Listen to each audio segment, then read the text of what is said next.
for those of you who don't know what Celestia is the first modular layer 1 blockchain that's built for the extreme speed and specialization required to take crypto mainstream. I'm going to talk a lot more about that in a second, but to frame this talk and this conversation, I first want to zoom out and take a look at where the crypto industry is today. And in my opinion, we're at this very critical inflection point of the adoption of crypto as a technology, where we're exiting the early market and transitioning to the mainstream market. And this is what business people call crossing the chasm. And it's basically where crypto ceases to be just for technology enthusiasts and people at the fringes of society and starts to be used for real-world businesses and by everyday people. And the reason I say that is for a few different reasons. One is we're finally getting regulatory clarity. So we have the Genius Stablecoin Act, we have the market structure bill, we have streamlined approval of ETFs. This is totally a 180-degree change from a year ago. We have major enterprises entering the chat, starting to build on-chain. So Google, for example, Stripe, building their own layer 1 blockchains. We have Cloudflare announcing a stablecoin. And this trend is only accelerating. We also have some of the first crypto-native apps that are really reaching product-market fit. So things like USDC and Tether reaching hundreds of billions in AUM and projected to go to trillions. Hyperliquid, actually for the first time challenging centralized exchanges for market dominance in crypto trading. And then, of course, apps like Polymarket that are breaking into the mainstream consciousness, influencing politics, and the mainstream media conversation, bringing a lot of net new users into crypto. And then last but not least, crypto is also maturing as an asset class. So it's no longer just driven by speculation, but people are starting to pay attention to crypto tokens, both for apps and protocols, as these revenue-generating entities. And that opens up crypto to a whole new class of more sophisticated investors. And so while it's really exciting that we have reached this point in the development of crypto, we're at the chasm and seeking to get to the other side, I think we have a problem, which is that the layer 1 technologies that underpin basically crypto as an industry that have gotten us to this point are not enough actually to get us across into this high growth sort of mainstream market adoption phase. And so why do I say that? Well, I think there's two main things that a layer 1 blockchain needs if it wants to actually support mainstream adoption. The first is speed. Tons and tons of speed, lots and lots of throughput. So just for some examples, let's say that the stablecoin that Cloudflare wants to launch, one of the use cases they cited was for bots and AI agents to make micropayments as they're browsing the web and accessing content. So the fact that I think over half the internet's traffic is bots and agents could kind of project that there would be hundreds of thousands, if not maybe in the future, millions of these micropayments happening as all the internet is being crawled by all these bots. That's just one example. Another example would be trading, right? People want to build a decentralized NASDAQ. Well, NASDAQ does roughly 200,000 orders per second. And that's just one venue, right, in one part of the world. If you scale that up to all venues globally and all assets, global trading is probably in the orders of millions of transactions per second. So we need that scale of speed. The other thing is specialization. I think we have F1 on the weekend here in Singapore, so I thought I'd use a car analogy to make this point. But I think of these smart contract general purpose chains that have gotten us here, like Ethereum and Solana, as like a minivan, right? A minivan is a very functional car, and it's a good all-around vehicle, but it's not really optimized for any specific thing. Like if you wanted to go fast, you need a sports car that has a bigger engine, has a more sleek body. Or if you wanted to go off-roading, you need a car with four-wheel drive, more clearance, perhaps off-road tires. And a minivan is just not going to be suitable for either of those use cases. So similarly, the blockchains that we have today are more like minivans. They're like these all-purpose things, but they're not enough to kind of push the frontier of what's possible to build in crypto. And so we need to support more specialization. So with that in mind, speed and specialization as these two critical features for any L1, let's look at the L1 landscape today. So on the one hand, we have Solana. And Solana is very fast. It's an extremely performant chain, and they have plans to make it even more performant with things like FireDancer. But it's still a minivan. It's still a general purpose chain. So no matter how fast it can go, it just can't support all the whole universe of use cases for crypto. And then on the other hand, we have Ethereum that has gone down this roll-up-centric roadmap, but ultimately is still too slow. If you saturated all of Ethereum's block space, you'd only be able to perform roughly 300 transactions per second. And that's what brings us to Celestia.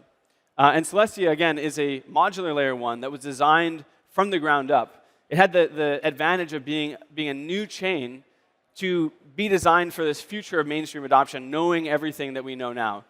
And specifically, how does Celestia achieve this specialization and speed? Well, because of its modular design, it doesn't even support any smart contracts. The way that you build on Celestia is you build a vertically integrated application where you, as the developer, the builder, can customize all these components.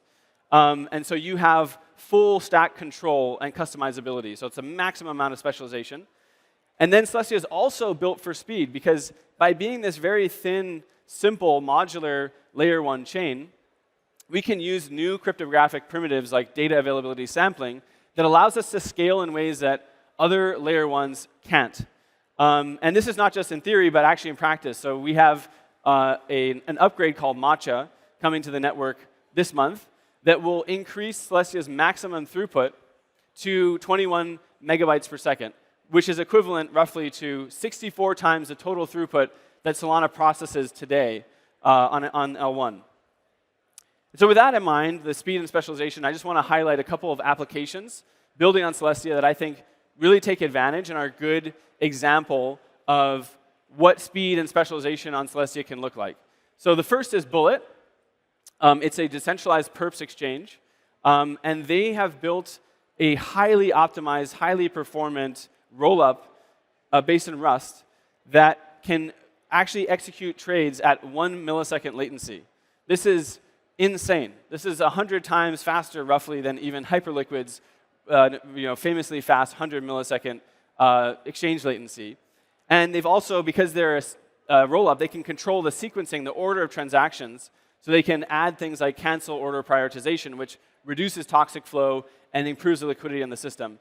And of course, their goal eventually is to be a decentralized NASDAQ, right? So they want to reach scales of 200,000 orders per second, and only Celestia can really support that level of throughput. So that's why they're building on Celestia. A second app that I'm a big fan of is Pay. So Pay is a stablecoin payments app. Amazing, you guys should download it.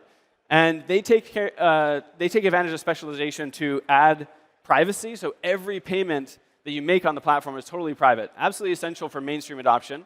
And they're only able to do that because they can control the actual execution model of their chain. So they've built a similar model to Zcash using ZK proofs. And then they also customize their wallet so that it works natively on your phone. So you never touch a seed phrase. It's backed up in iCloud. You sign with Face ID. It's really amazing UX. And if they actually achieve their goal of wanting to compete with Visa or JP Morgan Chase, they're, again, going to need the kind of throughput that only Celestia can provide, tens and thousands of transactions per second.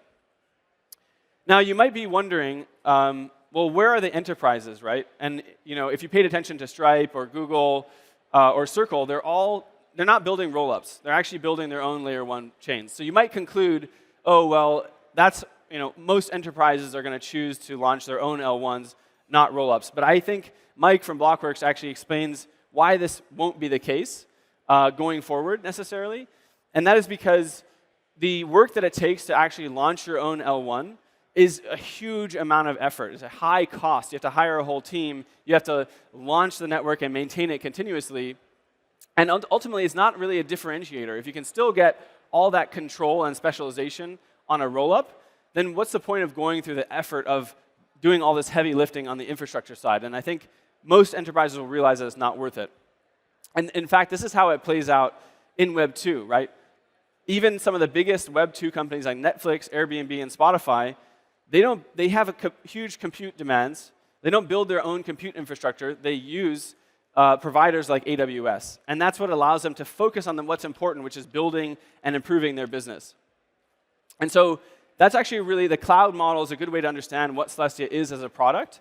Celestia is like the equivalent of a cloud computing, like data center provider, but in Web 3, where instead of deploying a virtual server as you would in Web 2 cloud, in Celestia's case, you deploy a virtual blockchain, also known as a rollup. And that brings me to the last point of where I think L1s need to mature in order to actually be ready for mainstream adoption, and that is on the revenue and the economic model front. So historically, chains like Ethereum and Solana have made significant revenue, but it's mostly been driven by MEV and priority fees.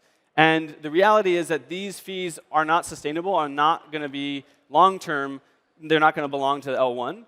They're going to graduate up to the application layer, either through application-specific sequencing or by people launching their own rollups and controlling the sequencing layer themselves. So long-term, MEV is not a sustainable source of revenue. So, well, then what should be the business model for L1s? And I think, again, if we look at cloud computing, there's a lot of parallels. Instead of trying to sell very limited, high-value block space, like MEV, like some kind of Wagyu steak, we should actually be trying to build a really, really, really scalable economic model where we're selling, we're more like McDonald's, basically, selling a massive amount of beef, but at a global scale with low margins. But as demand overall scales for block space, the overall revenue actually becomes very compelling. And so I think this is the real correct revenue model for L1s long term, and it's what Celestia is focusing on.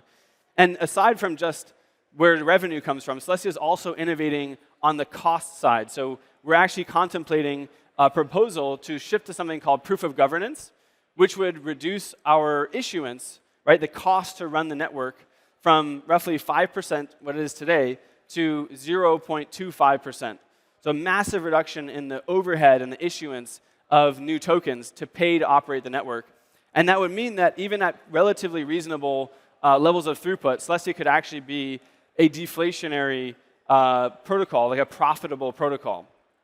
So anyway, to sort of conclude things here, what I want to leave you with is if you actually believe and take seriously the vision for what crypto could be, right? That we onboard people with global payments with stablecoins all around the world. We onboard on-chain agents, browsing the web, transacting with each other. We have all of global trading coming on-chain. All these things are going to require enormous speed and specialization. And that's something that I believe only Celestia is really suited to provide. And so my hope is that Celestia can be the L1 that actually enables crypto as an industry to cross this chasm into sustainable long-term growth and mainstream adoption. So thank you very much. I'm hanging out if you want to talk afterwards.